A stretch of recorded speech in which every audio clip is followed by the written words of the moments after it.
In this video, you'll see some tutors and a tutor trainer discuss the strategy responding to writing and practice the strategy using a piece of a learner's writing. As part of responding to writing, they'll analyze the learner's writing and consider how to best practice grammar, spelling, and other mechanical writing skills with their learners.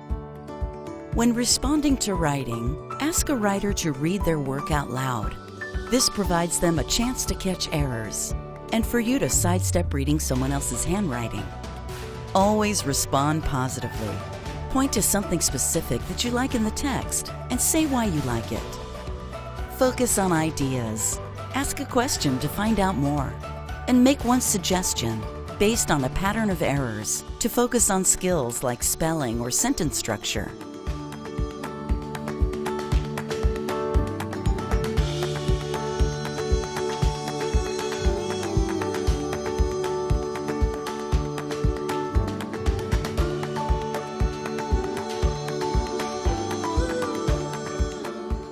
Thank you for being here, because what we can do today is we can have a little bit of a tutor roundtable, and the main topics are going to be this.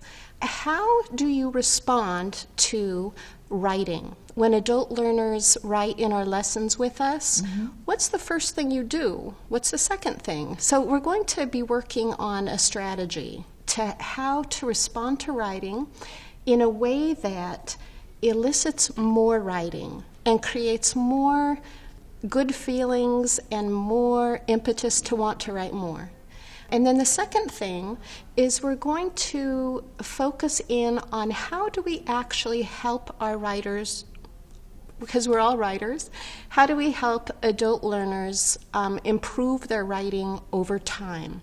And so we're going to get to a question of correction, because I think that a lot of tutors and teachers automatically move to correction. And we're going to take a different tack about that today. Okay. And we're going to talk about focusing on what can help the most to really practice and really own, so that adult learners progress over time. And what's wonderful about writing is we can see that progress on the paper over time. So that's just a little note to always date your paper, okay? We're going to really learn some strategies, how to respond to adult learners' writing. When you hear strategy, what do you think of? It's a method. Okay. Anything to add on? Method? You, Gail, or Sandy? A method of doing things, a particular way of doing things. Okay, nice. And the word strategy means plan. All right, so plan. Okay. What you're going to, how you're going to get what you want. How are you going to do what you want? Good. What you want to have. Okay, so how are you going to get there? How are you going to do it? And so the word method and the word plan, and then something that caught my ear is saying again and again, and just the repetition that I think is inherent in learning and in adult learning. And so we're going to be looking at a strategy that's first step, second step, third step. And we're going to be learning and practicing that strategy not only to learn ourselves, but to make explicit so that we can share the strategy with our learners, and then they become the experts at that strategy. And then guess what? They become their own best tutors over time. And so that's the value of a strategy, is it's actually something you can point to and do again and again until you internalize it. So we'll be doing a strategy for responding to writing. And I want to just point out that this is one piece of a process, process writing, which I know that we've worked on before and looked at. So we're going to be looking at a piece of learners' writing today that's been through the pre-writing cycle of writing. It's been through a first draft. It's been responded to. It's been back. It's been revised. And it kind of has been in this whirlpool of going from drafting to responding to revising, drafting, responding to revising. And a piece of writing can really circle around this whole writing process a number of times. It can also just stop here, because it doesn't have the passion or the energy or interest for the learner, and you just move on to something else. So a lot of pieces of writing never get to this publishing phase where we share it with somebody else, and that's okay. What I'd like to do is just outline to you what the strategy is, and then we're going to practice it, okay? So it's quite specific. The first thing we do when a learner, let's say we've been writing together in our lessons, your learner, it's time to share. So what you do is you put the piece of writing in between you, so it's laid out so both of you can see the same sheet of paper, okay? And the first step is this. The person who wrote it reads it out loud. Why do you suppose that is? Why would you want someone to read their own piece first? I think it's an opportunity for that person to reflect and think about what they wrote, and it brings to life what they wrote. Okay. How does it bring it to life? Just the way they read it, the words that they've put on paper, they bring to life by reading it out loud. It makes it their own. It's not somebody else's work they're reading their own work. There's a sense of ownership and pride. I love that. Yeah. Would you like to add anything on to that? Well, I would take that a step further and say that they're more familiar with the story than you would be, and so they could put in intonation and emotion where they would want it, where they would want you to feel it. Wow. Boy, so emphasis on certain parts. Oh, I think that's lovely because, it's their story. Right. And, That's right. Oh, you couldn't have responded better because I love that. And it's very important. And it's kind of profound that you're bringing something on paper to life the way you want it to. And sometimes what's involved in that is something that we all do. It's like, oh, I forgot that word. And you realize, right? Yes, and they also get a chance to edit their own work. Yeah. I misspelled that word. Right, right. And you're not accountable for every single thing you put first. And so it goes to show like, oh, it's yours. Oh, let's just add that in. Yeah. I wanted to mention something else about having a person read their own work. And this is from a person whose handwriting you might not call stellar. And that's me. You actually don't really want to have to sift through somebody else's words on the page, right? Right. And I'm doing, we've just got to watch ourselves and we've got to try. And so the way we do it is, we're asking our learners to write in print, uppercase, lowercase, and that's how as tutors we're going to write as well. So hopefully it's more and more legible all the time. But I think those are the most important points. It's your learner's story to bring to life in their voice with their emphases and intonation. It's a chance to kind of edit the first round and read it out loud and see how it sounds versus what they thought they might have put.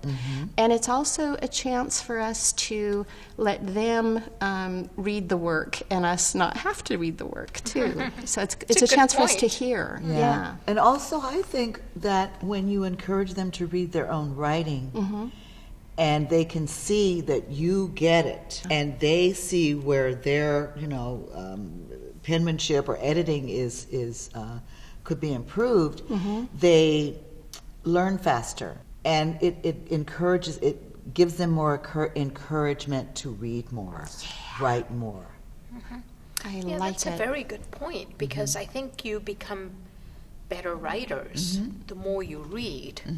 So yes. Reading your own work, and they get learning excited. From your own work. They get excited. If I write this, oh my goodness, my tutor will like this, or my tutor will be impressed with this. I can't wait to share this. Oh my gosh! So you guys, I just want you to be my tutors because it's like, all those things, and it's going to be shared, and it's a beautiful segue into what I'd like to say. The first point is after we look at it together. What we want is our learners to know that the very first response that they get when they share their writing with us is absolutely positive. Yeah. And it's a place where you share and you make that environment as friendly and as peer-oriented as possible, because you're also going to share your writing, okay? So the next step, we place it in between us so we can see. We ask the writer to read their piece first. The second point is you can take your finger and you point to the writing and you say specifically what you liked about the piece and specifically this piece here, and you say why you liked it, okay?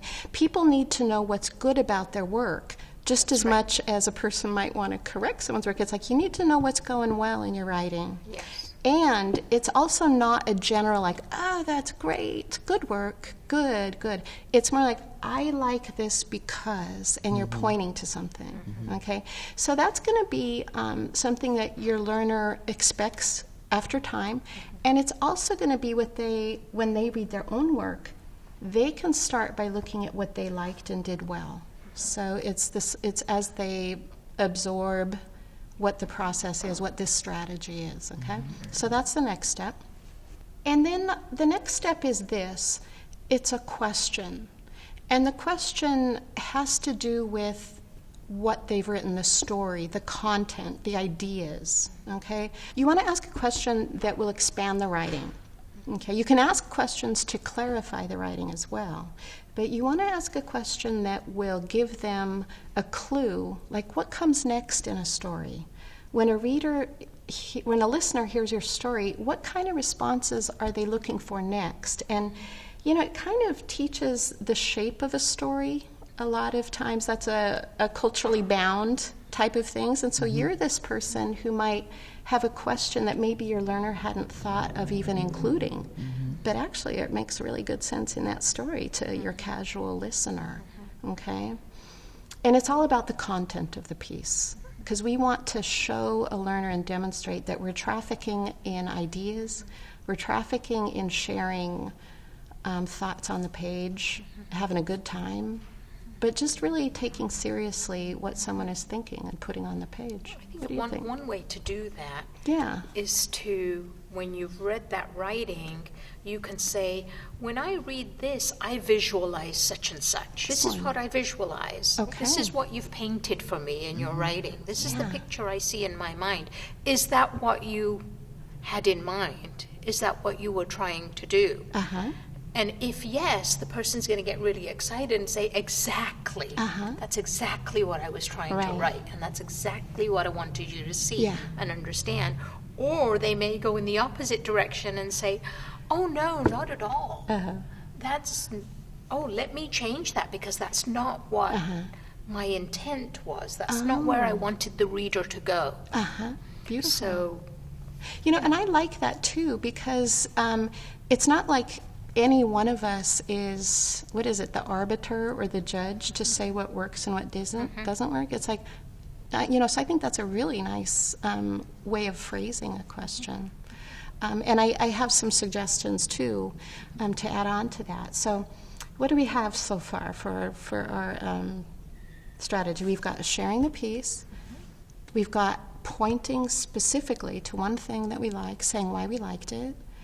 We've got asking a question to clarify the story or to find out more, that what's going to help us write some more, okay?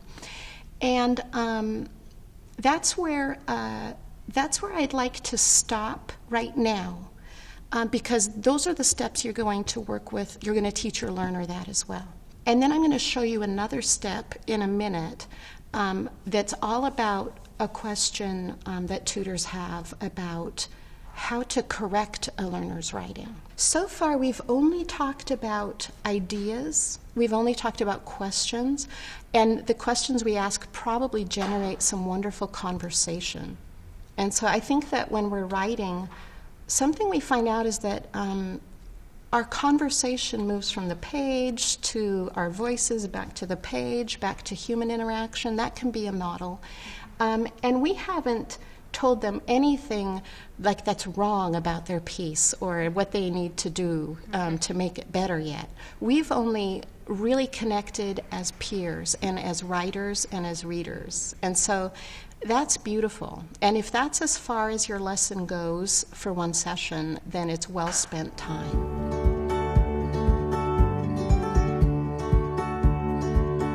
have with me a piece of writing that I had worked on with an adult learner, and I think it's helpful to actually see what it is we're talking about.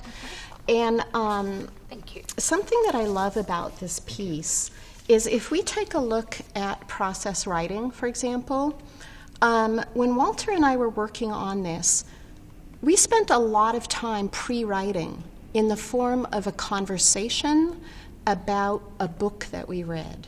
And it was easy to read, but it was made for adults, and it was interesting to read. And one of the takeaways from the story was this character who fell in love at first sight. You know, this is adult education. You know, we're talking about love at first sight. So I want to ask you, who at this table believes in love at first sight? Raise your hand high. Yes. We do.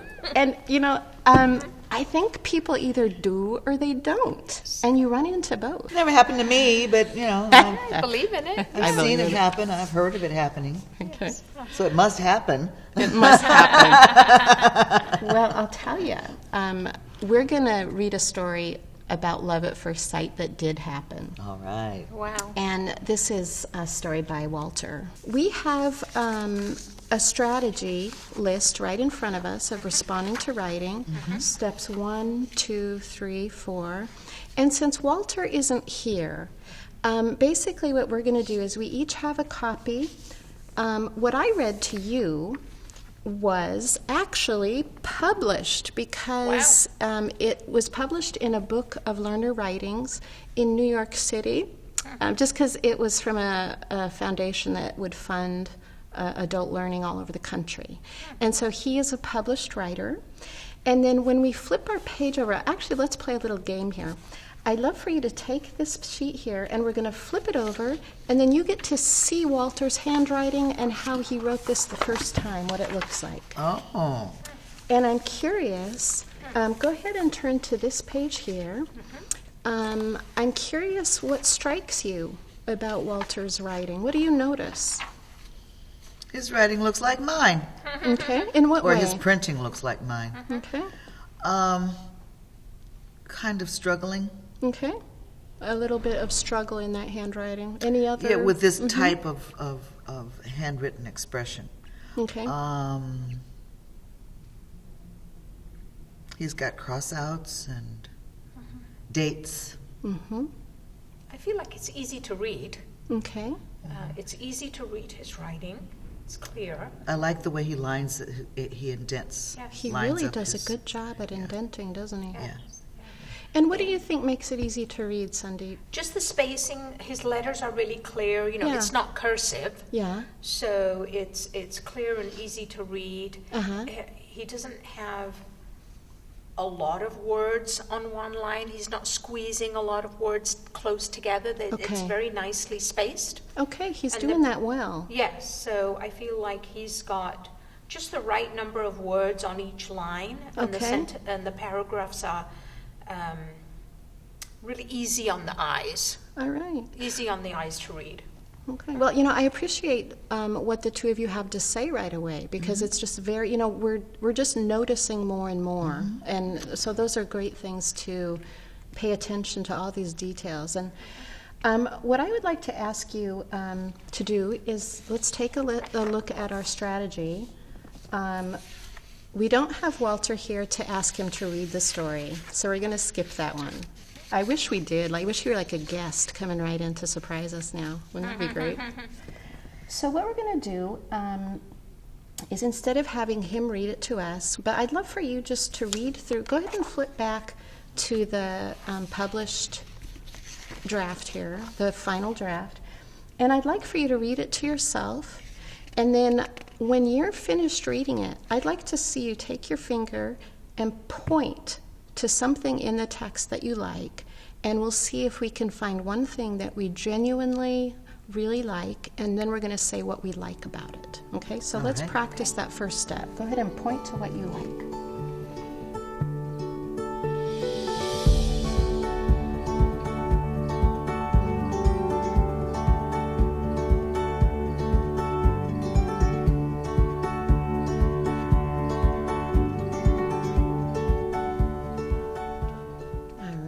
so we were all pointing to something. There's lots of good stuff in here. Sandeep, what did you point to? What do you like and why do you like it? I like the sentence where he describes, he gives context to the characters in his story. Okay, what did he write? Describe, Stephanie was visiting my sister because my sister was married to her brother. Okay. So he lets us know who Stephanie is and how she fits in the picture of the story. Okay, beautiful. Added context. Yes. Okay, good. What did you like about the story? I like the way the story opens, the very first sentence. Okay, what is it? When I first met my wife, it was June 1978. That opens up a whole world. It does, doesn't it? Yeah, because 1978 was this, the summer of love. And, It literally was. lots of groovy things going on. So that opens up a big panorama for me. I mean, the camera just spans back. It just opens up a whole new list, a world of potentialities. Right. So I think that in hearing that, Walter would be, he'd know what he'd done well. Okay. Now let's take a look at the next bullet point here and point to one thing like that. Okay. Ask your learner, ask your partner, ask the writer one question to find out more about the story.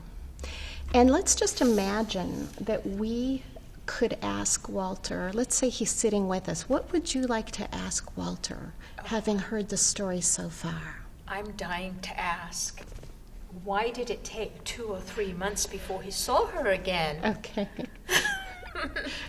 Yeah. Yeah. I'd love to know. Yeah. It's, you can speculate, like, Yeah. Wonder what happened in between those 2 or 3 months. Yeah. And then what happened then? And, all Yes. right. Yeah. Yeah, I'm curious too. What do you want to know from Walter? I would want to know, how did he respond to Stephanie when he first locked his eyeballs on her? What were the feelings surging through his heart, mind, and body?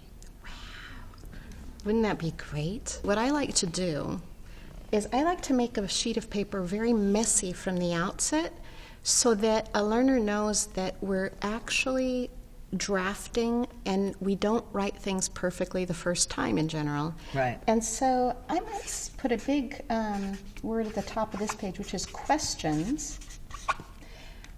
Boop. And then, would you repeat your question, Sandeep? What did you want to ask Walter? I wanted to know, I was dying to know, why did it take 2 or 3 months before he saw her again? Why did it take? What happened during those 2 to 3 months? She was probably getting rid of her first husband. Before he saw her again. Okay, perfect. What was your question? If you repeat, I'm going to write it down here. When he first looked at her. When he first looked at her, What were the feelings? what were the feelings In his heart,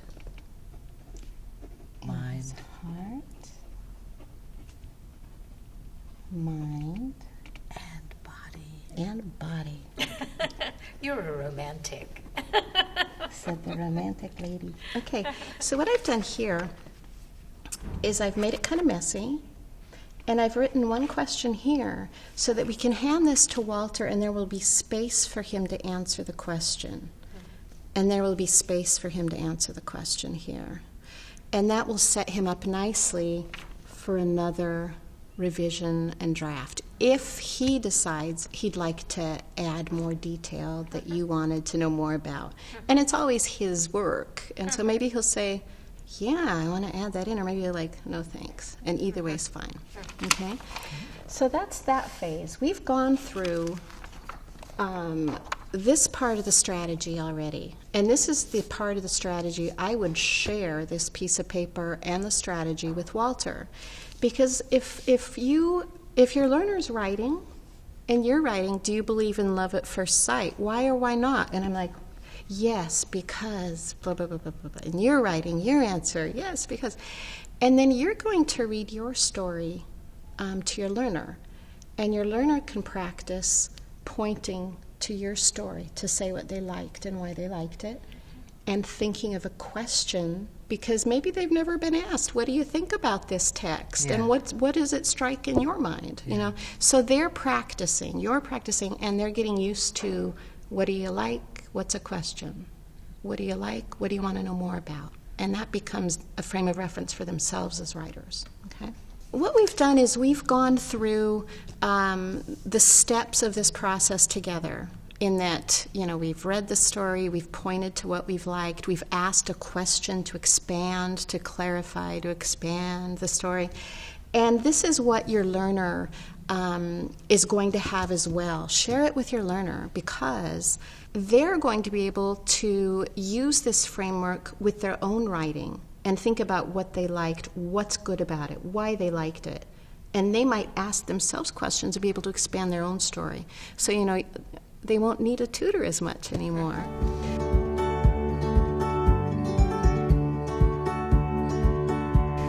And now there's another step that I didn't put on this sheet, and it's specifically for the tutor. And I've put it up here on the board. It's make one suggestion based on a pattern of errors. And it's very carefully worded. I think that a lot of times we go back to our own experiences when we were learning to write things. And sometimes we had teachers who corrected our papers. And correcting a paper is very different from responding to writing. Okay? And we actually want to shift our focus to responding in a way that elicits more writing, that makes writing a more joyful experience, and that also, over time, gets at the mechanical aspects of writing, like grammar and spelling, and helps improve that. So what we need to do is we really need to play the detective all the time while we're tutoring. When your learner writes something like Walter, you're always noticing, what is he doing well? And you're thinking, what is it that's getting in the way of his communication the most? What kind of errors come up again and again? So maybe every time you meet, you do a journal entry. Maybe you write in response to things that you've read. Maybe your learner writes things for work that you're working on communication in the office or with family members schooling. All the writing that happens, you're noticing if there's a pattern in the kinds of errors that your learners make. And this is I think this is one of the hardest things to learn how to do, because it takes a lot of practice, which is why we're here. So go ahead, let's take a look at Walter's writing. Mm-hmm. And you'll see that he wrote this over the course of quite a few sessions. Mm-hmm. And you'll also see, if you skip 2 pages, we actually got some of this on print. We used a computer, and here's an arrow, and he added in ideas. Mm-hmm. And then there was a whole other draft that happened before it became the publishing draft. Okay. And I'd like for us to practice a little bit looking for a pattern of errors based on Walter's writing. Why don't we just take a look at page 1 of his work? And I would like for us to talk about what all the potential errors are that we could focus on with Walter. And we'll come up with one, and we'll narrow it down so that we have one focus of practice for improving his writing. So what kind of errors do you see right off the bat? Well, I see many spelling errors. Okay, what kind of spelling? Let's get specific. When I first meet my wife, Okay, instead of? When I first met my wife. Okay. What else is going on in here? She sat She's, in the back seat instead of sit in the back seat. Okay. And the D, did you notice when he spells down, it's really a B? B, yeah, yeah. Okay. It's the other way around. My learner does that too. Okay. Yeah. It's pretty common to do. And she'll read these as those all the time. Okay. All the time. So that's a pattern within your own tutoring. So what kind of mistake shows up not once, not twice, maybe 3 times, maybe 4 times? Do we see, see, this is where we get down to analyzing a piece of writing. And this happens away from tutoring because we're not poring over looking for all the mistakes we can find when we're sitting next to our learning partner. Right. So there's a tense issue Tense, going yes, on. exactly. Present tense, past tense. Yes. Okay. Spelling.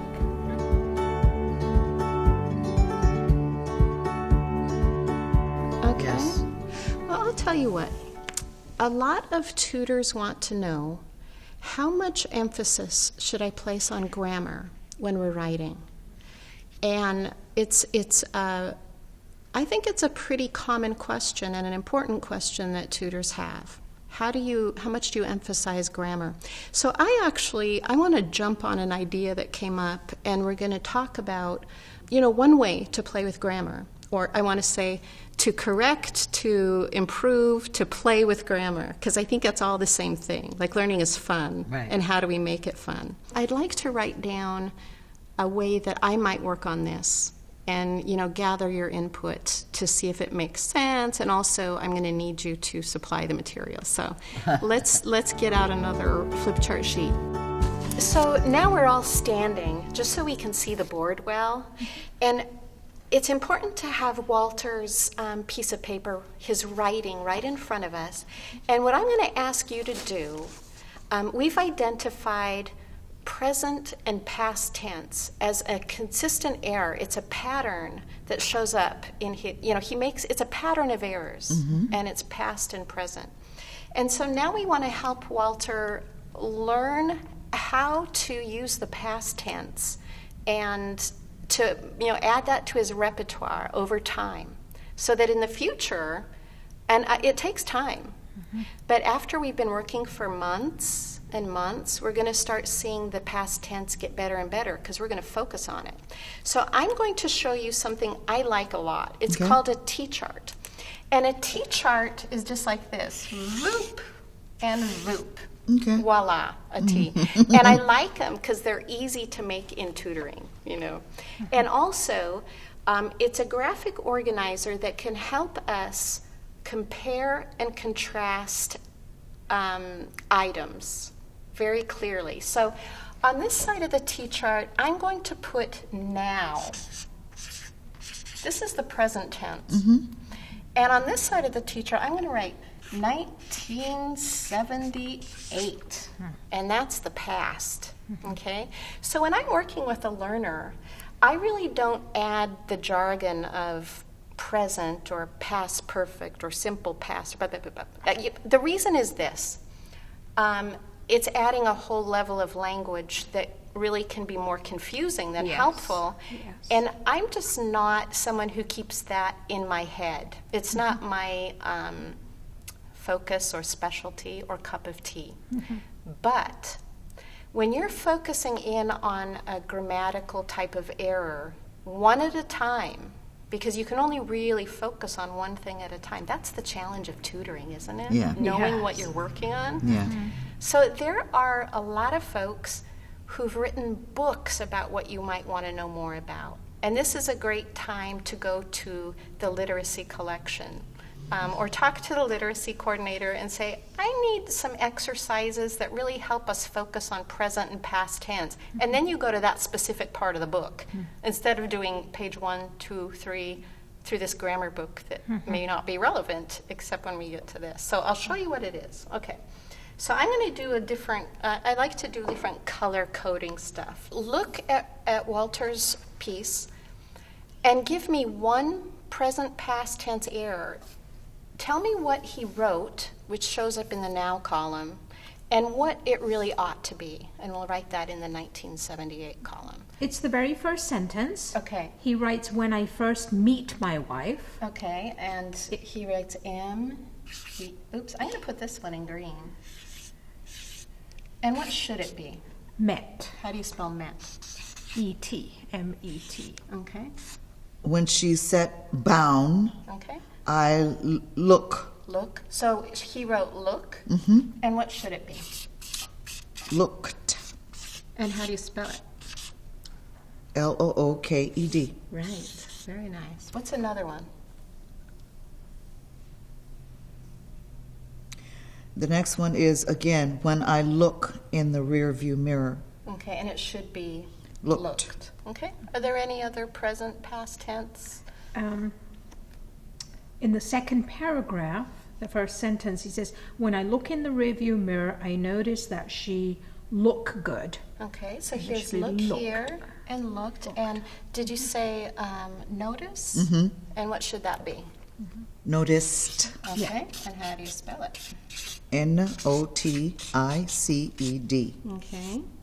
Are there any other present, past, now, 1978 kind of errors?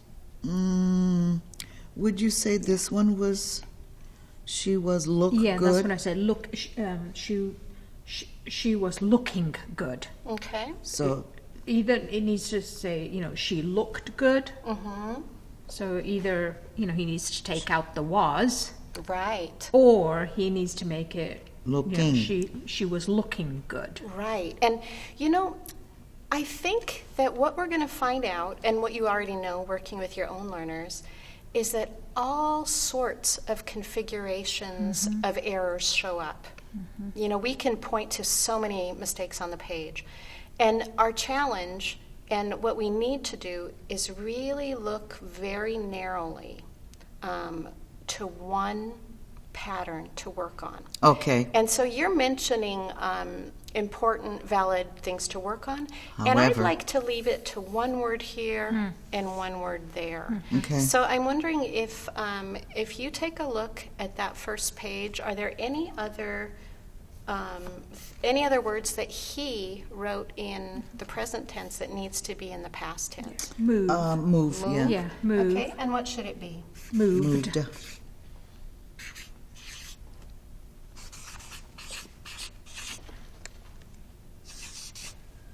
Okay, I'm going to make this an ED just so it matches. Okay. Okay. All right, I'm going to add one more, Okay. and it's called see and saw. Ah. Where is Okay. What we have here is on this side of the T chart, we can compare it very closely with that side of the T chart. So he can see exactly what he's written in the present that really will be correct if he adds this for the past. And, you'll notice these are very common words, and so those tend to be uncommon in a pattern, because this is a nice ED. But these are just different, aren't they? So you're just going to have to think of ways to memorize and to know. And so here we've got green, like two E's, one E. Here's a seesaw, and this is my artwork at its best. And, here's the present, and here's the past. And so now we know what we're working on. We have material. It's relevant. It comes from our learners' writing.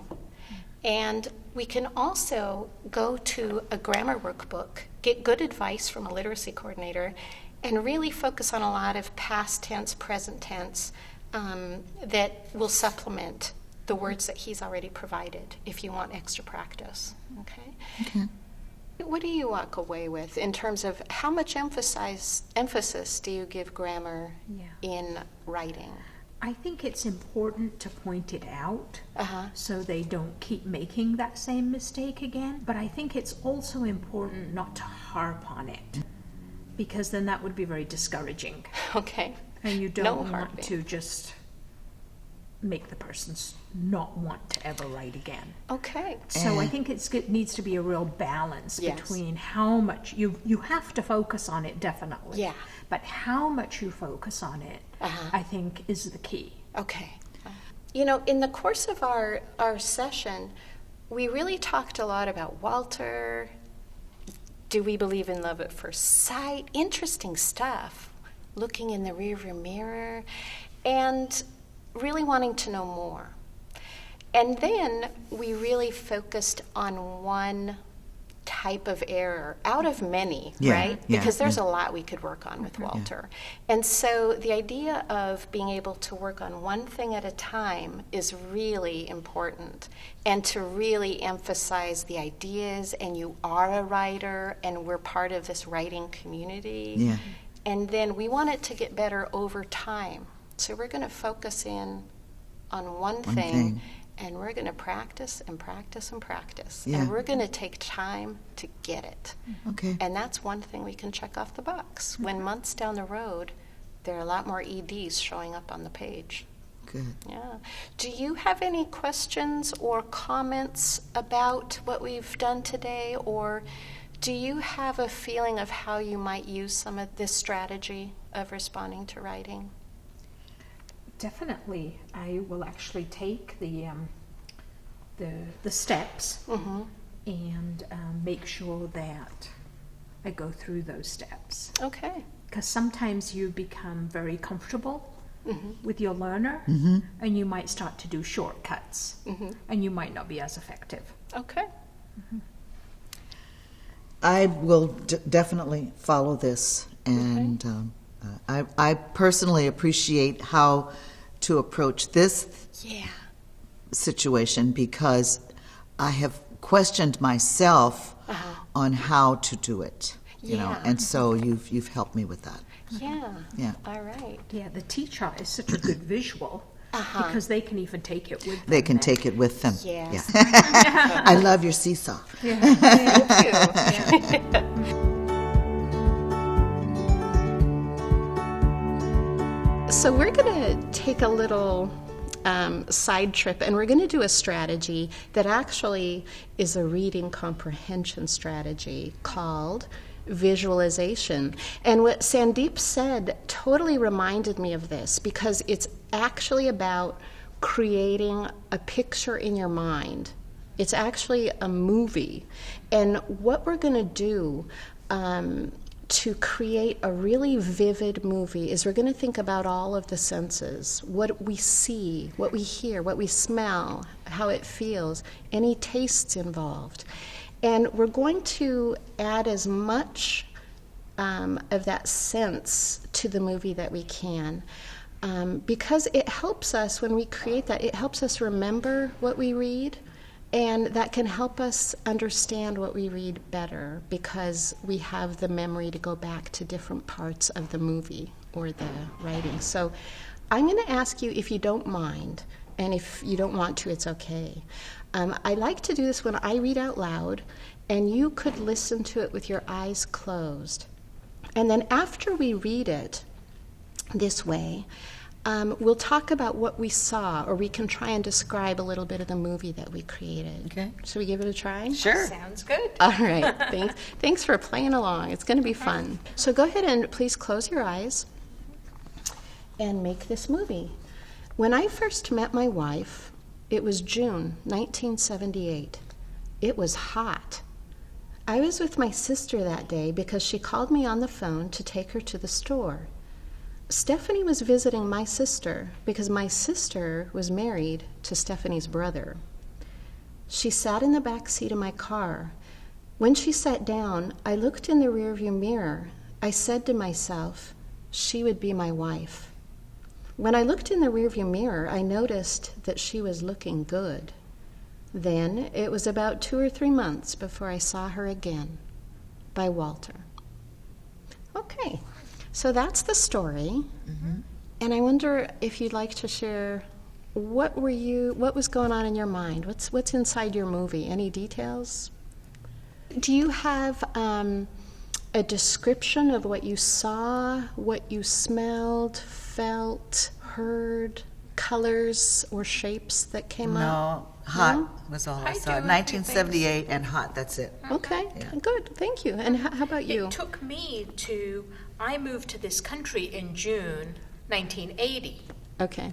So it took me to my own experience of, June, moving to California from England, it was hot. Oh, okay. And then when he said that he looked through the rearview mirror and looked at her, I like pearls, so I pictured her wearing a pearl necklace. So there was a woman wearing pearls. I pictured her wearing a pearl necklace. Okay. Oh. And so, even though that wasn't in there, what was she wearing? Yeah. Right. It just I added to it, I suppose. Yeah. So that was my visualization. Yes. Like when he said she looked good, Yeah. it was like, Pearls. what looks good to me Yeah. is pearls. So Right.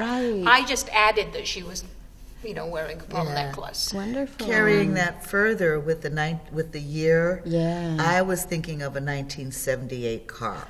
What did the car look like? The car was red and it was a Dodge with a black top. Okay. Was it a big car? A small Dodge. car? It's a big car. It was a Dodge. Dodge is a medium-sized car, It was isn't a it? medium car. Yes, and it's a boy car, so it's so it's got the vroom vroom sound. you know. There Right. will, in the 70s, there were still a lot of the big cars. Yeah. Cadillacs, Yeah. So the this was a car. Monte Yeah. So Carlos, this the was big a cars. This was a hefty car with steel around it. All right. So now we're getting into some beautiful details that when you leave the library today, maybe you'll be thinking of a red car and pearls. So it's fun to have a conversation about the story, and it's totally true that when we read anything, we're bringing our own framework and our own frame of reference. The meaning isn't on the page. It's really what's going on that we bring to it back and forth between that text. You've just seen some tutors and a tutor trainer practice the responding to writing strategy by asking a writer to read their own work, pointing to something specific you like about the writing, and saying why you like it, asking a question to find out more or to clarify something, making one suggestion based on a pattern of errors. Selecting one specific kind of error from your learner's writing to practice is an effective way to ensure that you and your learner focus on what makes the biggest difference in improving their writing. Responding to writing in this way encourages learners to write more with confidence and helps them improve their writing over time.